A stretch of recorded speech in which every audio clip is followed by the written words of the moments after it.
తగ్గుతుందా? నీ జన్మలో ఒకటి తగ్గింది, బీపీ ఒకటి తగ్గించావా? నా దగ్గర బీపీ తగ్గనని లేడు, 1 మంత్ లేదా 2 మంత్స్. అసలు బీపీ ఎందుకు వస్తుంది? ఆ మూల కారణాన్ని సరి చేయకుండా బీపీ ఇన్సులిన్ రెసిస్టెన్స్ తాలూకు ఉంది, ఇంకా చాలా డిహైడ్రేషన్ చెప్పచ్చు, చాలా లింక్స్ ఉంటాయి. ఇవన్నీ సరి చేయకుండా ప్రెషర్ అదంతా మూల కారణం సరి చేయాలి. ఇప్పుడు డయాబెటీస్ వచ్చినాడు ఉన్నాడమ్మా, ఫర్ ఎగ్జాంపుల్ బీపీ వచ్చినాడు ఉన్నాడు, థైరాయిడ్. నీకే నీ వయసు ఆడపిల్ల నీ నాకు తెలిసి నీ ఫ్రెండ్స్ అందరూ థైరాయిడ్ ఉంటుంది.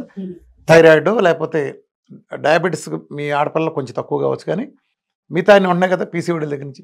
ఇవన్నీ ఎందుకు వచ్చినాయి? ఇప్పుడు నీ బీపీ రాగానే, షుగర్ రాగానే, అలానే థైరాయిడ్, గ్యాస్ రాగానే, లేదా ఆటోమైన్ జబ్బు లేదని రాగానే చచ్చిపోయే వరకు మందులు వాడాలి ఎందుకు అంటున్నారు? అంత తప్పు ఏం చేసావు? అసలు ఒక డయాబెటీస్ రావడానికి, ఒబెసిటీ రావడానికి జీవితాంతం నువ్వు చేసిన తప్పేంటి? నీ జీవితంలో చేసిన తప్పేంటి? ఏదో కక్కుర్తి పడి 2 పెళ్ళిళ్ళు 4 ఐస్ క్రీమ్లు ఎక్కువ తిన్నావు, 2 కూల్ డ్రింక్లు ఎక్కువ తిన్నావు, ఆ తెల్లన్నం 4 ముద్దలు ఎక్కువ తిన్నావు. ఆ చిన్న తప్పుకి నీకు డయాబెటీస్ వచ్చింది అనుకో, చిన్న తప్పుకి చచ్చే వరకు పనిష్మెంట్ వేస్తావా? చెప్పు. ఒక చిన్న తప్పు, ఏదో చిన్నది ట్రాఫిక్లో చిన్న రూల్ ఉల్లంఘించామని ఒక 50 సంవత్సరాలు జైలు శిక్ష చేద్దామా? నీకు ఉరిదిద్దామా? అదేం పత్తి? సరి చేసేయాలి కదా. మధ్యలో వచ్చేది మధ్యలో పోతుంది కదా. ఇప్పుడు నువ్వు పుట్టుకతో నీకు ప్రాబ్లం ఉందమ్మా, నువ్వు కాలో లేకుండా పుట్టాడు ఇంకొకడు, నువ్వు సరి చేయలేకపోవచ్చు. అరే మధ్యలో చిన్న రుగ్మత వచ్చింది, నువ్వు ఆహారం పొరపాటులో చిన్నది జరిగింది, దానికి జీవితాంతం ఎందుకు మందులు వాడాలి? ఎందుకు మందులు వాడాలి దానికి జీవితాంతం? మోసం, అబద్ధం, బిజినెస్ మోడల్. నేను ఇక్కడ వాళ్ళ సంపాదించే డబ్బు గురించి అంటలే, నేను ఆ డబ్బు కోసం మనం జబ్బుకు గురి చేస్తున్నారు. ఇంకో స్కామ్ కూడా ఏం జరుగుతుందంటేనమ్మా, ఇవాళ నువ్వు కార్పొరేట్ హాస్పిటల్కి వెళ్తే నీ డయాగ్నోస్ లేదు, నువ్వు ఎవడో తెలియదు, నీ కార్డు ఎంత ఉంది, ఎంత మనీ ఉంది. ప్రజలు అప్రమత్తంగా ఉండండి. మీరు కార్డులు ఎంత ఉన్నాయని. మీరు చిన్న జబ్బులకి చిన్న డాక్టర్లు బోల్డ్ మంది ఉన్నారు, మీరు పెద్ద కార్పొరేట్ హాస్పిటల్కి వెళ్తున్నారు. ఎవడైనా అదే కాలేజీలో ఎంబీబీఎస్ చదివినాడు ఉంటాడు, గుర్తుపెట్టుకోండి. హాస్పిటల్ పెద్దదైనా మిమ్మల్ని చూసే ఒక డాక్టరే. ఆ బిల్డింగ్ సముద్రం అంత ఉంది, పెద్ద దుబాయ్ బుర్జ్ ఖలీఫా అంత ఉండొచ్చు, కానీ దాంట్లో చూసేవాడు చదివే వాళ్ళందరూ ఒక గుంటూరు మెడికల్ కాలేజీలోనో లేకపోతే మణిపాల్లో చదివచ్చినాడే కదా, అదే డాక్టర్ కదా ఉండేది. ప్రత్యేకించి ప్రతిభ ఏమన్నా వీళ్ళు స్పెషల్ ట్రైనింగ్ ఇస్తారా? లేదు కదా, ఫెసిలిటీస్ అంతే. మరి మీరు చిన్న డాక్టర్ దగ్గరికి వెళ్తే 2000 3000 అయిపోయేదానికి దగ్గు జ్వరం వచ్చిన ₹1,00,000 ఇస్తా అంటే ఇక్కడ ప్రమాదం. నేను ఆడితే 1,00,000 గురించి అంటలే, డబ్బు ఉన్నాడు బలిస్తే వెళ్ళి 1,00,000 కాదు 10 లక్షల డొనేషన్ ఇచ్చి వస్తాడు, దానికి నేను అంటలా. ఈ డబ్బు కోసం వీడేం చేస్తారంటే చాలామంది కార్పొరేట్ హాస్పిటల్ ఒక ఊపిలో కూరిపోయారు. వాళ్ళు కూడా మంచి వాళ్ళే, వాళ్ళ పంటికి ఇండియాలో ఉన్న వాళ్ళ వరకు కొంత మంచి ఉద్దేశం ఉంది, కానీ అక్కడ ఈఎంఐలు పెద్ద అయిపోయినాయి. పులుని చూసి నక్కవాత పెట్టుకున్నట్టు.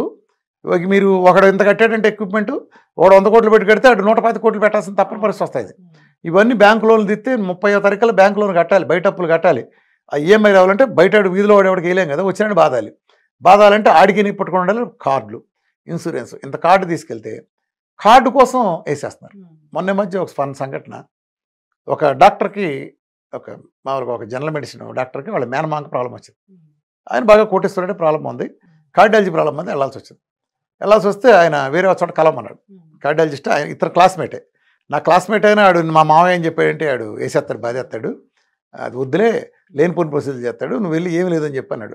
పాత చొక్క వేసుకోమంటే వెళ్ళి అడిగితే ముందు ఎలాగానే అసలు చాలా సీరియస్, ఇది ఎంజాయ్ చేసి అయిపోయింది, ఇక బైపాస్ పెట్టాలి లేకపోతే అయిపోయారు అది అని చెప్పాడు. ఇంకా బతకరాది ఇది అసలు ఘోరం అని చెప్పాడు. చెప్పినాక తర్వాత కార్డు లేదన్నారు. కార్డు అంటే ఏంటన్నాడు. ఆయన ₹1,00,00,000 ఇన్సూరెన్స్ ఉంది, కార్డు లేదన్నాడు. లేదంటే ఆరోగ్యశ్రీ ఉందా పోనీ అన్నాడు, ఆరోగ్యశ్రీ కూడా లేదన్నాడు. సరే అయితే పని చేయండి, ఈ బిళ్ళ వేసుకోండి, ఒక వారం రోజులు వాడండి, వచ్చిన తర్వాత మీకు ఏం చేయాలి చెప్తాను. వారం రోజులు రాగానే చూసి కంగ్రాచులేషన్స్ అండి, మీకు కనీసం స్టాట్ని కూడా వస్తుంది, అద్భుతంగా ఉంది మీ ఆరోగ్యం, మెరుగుపడిపోయింది అన్నాడు. ఆ బిళ్ళ ఏంటంటే బీటోల్, బి కాంప్లెక్స్. అంటే బి కాంప్లెక్స్ ఇస్తే బైపాస్లో కూడా పోతున్నాయి అనమాట. అంటే ఎందుకని ఆడి కార్డు లేదు, నిజంగా ఆడి జబ్బు లేదు. యాక్చువల్గా మామూలుగా గ్యాస్ వస్తూ ఉంటుంది, హార్ట్ బర్న్, లోయర్ ఎసోఫాగస్ జంక్షన్లో ఏదైనా చిన్న ప్రాబ్లం వస్తే హార్ట్ బర్న్ వస్తుంది. ఈ హార్ట్ బర్న్ రాగానే మనం గుండెపోటు అనుకుంటాం.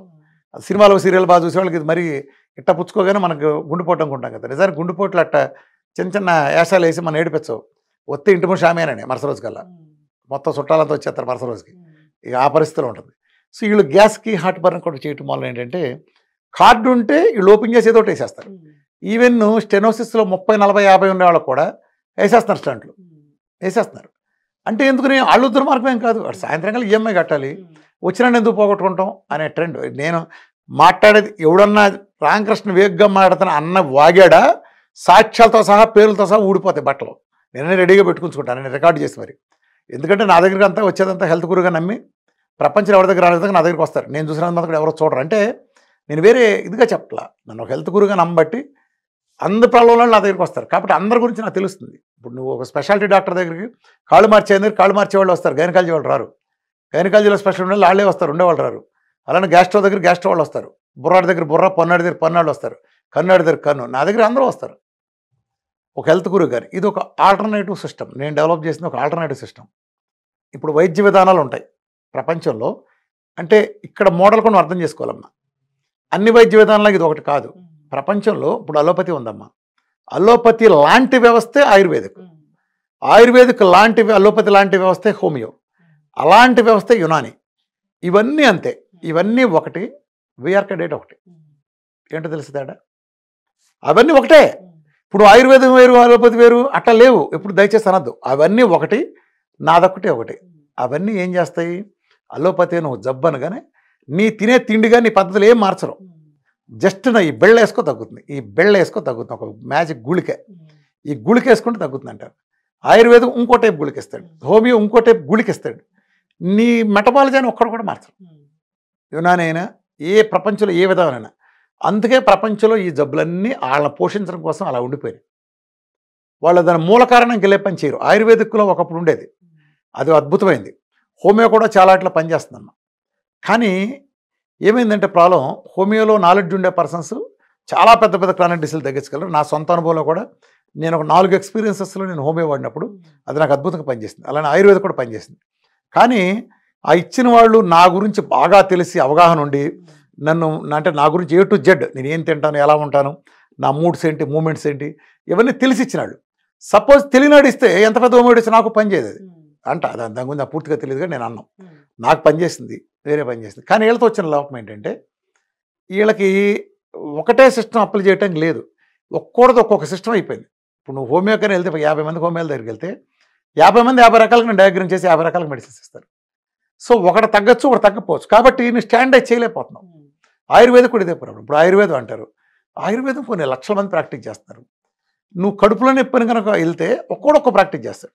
అసలు ఆయుర్వేదంలో మూలంలో ఉండేవాడే వాళ్ళు చేయట్లా. పంచకర్మ లాంటి అలాంటివన్నీ వాళ్ళు పట్టించుకోవట్లా. వీళ్ళు కూడా ఏంటంటే అల్లోపతి ప్యాటర్న్కి వచ్చేసింది. హోమియో లాంటివి కూడా వాడు పిల్లిస్తున్నాడు, నేను పిల్లివ్వాలి, వాడు మందు అమ్మి సక్సెస్, నేను మందు ఇవ్వాలి. కరెక్టే ఇవ్వచ్చు, కానీ మెటబాలజీ మార్చివ్వాలి.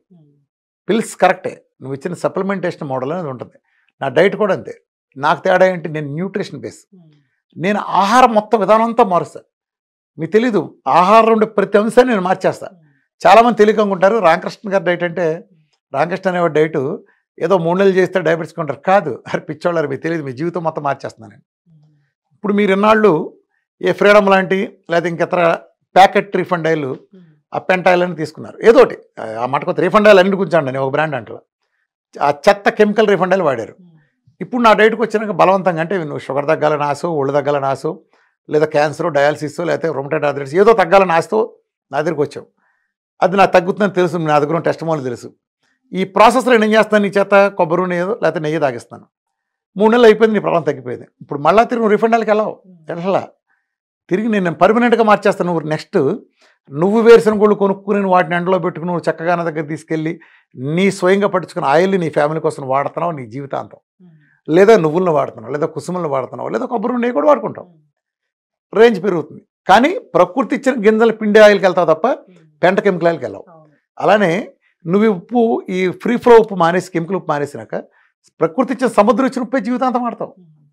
అలానే పురుగు మందుల కారం వాడు. నీకు కావాలంటే పచ్చిమిరపకాయ చెట్లు నువ్వు పెంచుకుని, లేదా పండు మిరపకాయలు నువ్వు కొనుక్కుని కడిగి లేకపోతే ఎండబెట్టుకుని నువ్వు చేసుకున్న సొంత కారం వాడుకుంటావు. అంతేగాని పురుగు మందులు మార్కెట్ని తినే నువ్వు వాడవు. అలానే పాలు తాగవు, పాల పదార్థాలు తీసుకుంటావు, నీళ్లు ఎక్కువ తాగటం నేర్చుకుంటావు. నేను నా డైట్లో 5 లీటర్ల నీళ్ళు ఇస్తాను. ప్రతి 45 నిమిషాలకి 300 ml చొప్పున 17 సార్లు డైట్లో ఇస్తాను.